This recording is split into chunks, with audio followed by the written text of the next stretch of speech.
తనపై నమోదైన ఫార్ములా ఈ కార్ రేస్ కేసుని క్వాష్ చేయాలంటూ బీఆర్ఎస్ వర్కింగ్ ప్రెసిడెంట్ కేటీఆర్ హైకోర్టులో లంచ్ మోషన్ పిటిషన్ దాఖలు చేశారు. అయితే సింగిల్ బెంచ్ ఈ పిటిషన్ ని తిరస్కరించింది. దీంతో బీఆర్ఎస్ తరపు న్యాయవాదులు చీఫ్ జస్టిస్ బెంచ్ ఎదుట లంచ్ మోషన్ ని మూవ్ చేశారు. దీనిపై హైకోర్టు రిజిస్టర్ నిర్ణయం తీసుకోవాలని తెలంగాణ హైకోర్టు సూచించింది.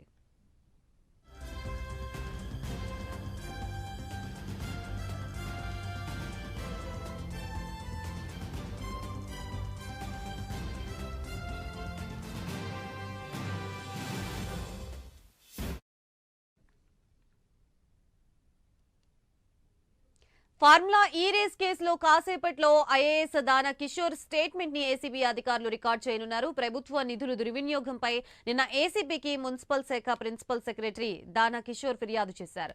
దానా కిషోర్ ఫిర్యాదు తీసుకున్నాక హెచ్ఎండిఏ ఆఫీసులో రికార్డులు ఏసీబీ అధికారులు పరిశీలించారు.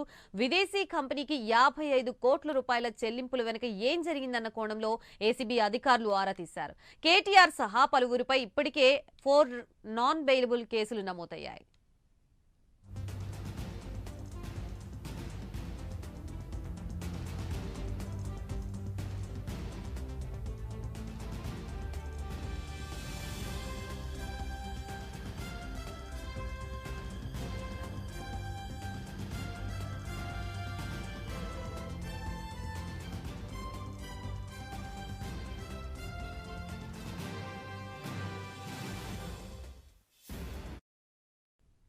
మొత్తంగా తనపై నమోదైన ఫార్ములా ఈ కార్ రేస్ కేసుని క్వాష్ చేయాలంటూ బీఆర్ఎస్ వర్కింగ్ ప్రెసిడెంట్ కేటీఆర్ హైకోర్టులో లంచ్ మోషన్ పిటిషన్ దాఖలు చేసినట్లుగా తెలుస్తోంది.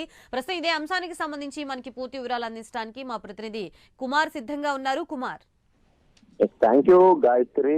ఏదైతే నిన్న ఏసీబీ ఫార్ములా ఈ రేస్ కి సంబంధించి ఏదైతే కేసు అయితే నమోదు చేసింది, ఇందులో ప్రధానంగా A1 కేటీఆర్, A2 గా ఐఏఎస్ అధికారి అరవింద్ కుమార్, అలాగే A3 గా బిఎల్ఎన్ రెడ్డి అయితే కేసులు అయితే నమోదైంది. ఈ నేపథ్యంలో ఈ రోజు హైకోర్టు కూడా ఏదైతే కేటీఆర్ ఆశ్రయించారు. ముఖ్యంగా ఏసీబీ కేసుపై క్వాష్ పిటిషన్ అయితే ప్రస్తుతం హైకోర్టులో వేయడం జరిగింది. ఫార్ములా ఈ రేస్ కేసుపై ముఖ్యంగా తనకు సంబంధం లేదంటూ కూడా ఈ రోజు ఏదైతే క్యాష్ పిటిషన్ అయితే దాఖలు చేశారు. ముఖ్యంగా చూసినట్టయితే ఫార్ములా ఈ కేసులోని మరికొద్ది సేపట్లో దానా కిషోర్ స్టేట్మెంట్ కూడా ఏదైతే ఏసీబీ అధికారులు అయితే రికార్డ్ చేయనున్నారు. ప్రభుత్వ నిధులు దుర్వినియోగంపై నిన్న ఏసీబీకి మున్సిపల్ శాఖ ప్రిన్సిపల్ సెక్రటరీ దానా కిషోర్ అయితే ఫిర్యాదు చేశారు. దానా కిషోర్ స్టేట్మెంట్ తీసుకున్నాక హెచ్ఎండి ఆఫీస్ లో కూడా రికార్డులు పరిశీలించనున్నారు. ముఖ్యంగా 55 కోట్ల చెల్లింపులు వెనక ఏం జరిగిందనే దానిపై ప్రస్తుతం ఆరా తీయనున్నారు. అలాగే ఇప్పటికే కేటీఆర్ సహా పలువురిపై ఇప్పటికే 4 నాన్ బెయిలబుల్ కేసులు అయితే వేశారు. అలాగే మరొక పక్క ఏదైతే ఇప్పుడు హైకోర్టును అయితే కేటీఆర్ ఆశ్రయించడంతో కూడా ఈ కేసు ఎటు మరపు తీరుతుందని మనం చూడాలి. ఎందుకంటే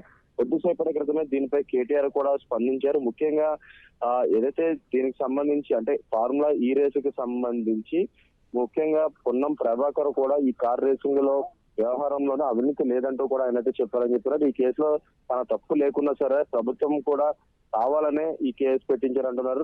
ముఖ్యంగా తను న్యాయ పోరాటం చేస్తారంటూ కూడా కేసీఆర్ అయితే చెప్తున్నారు. అలాగే ముఖ్యంగా ఇలాంటి కేసులకు భయపడే అవకాశం లేదంటూ కూడా కేసీఆర్ అయితే చెప్పే పరిస్థితి ఉంది. ముఖ్యంగా ఇప్పటికే లంచ్ మోషన్ పిటిషన్ కూడా దాఖలు చేశారు. అలాగే మరొక పక్క ఇటు క్వాష్ పిటిషన్ కూడా దాఖలు చేయడంతో కూడా ప్రస్తుతం ఎటువంటి తీర్పు వెల్లడిస్తారనేది అయితే మనం వేచి చూడాల్సింది Gayatri. Right, thank you Kumar.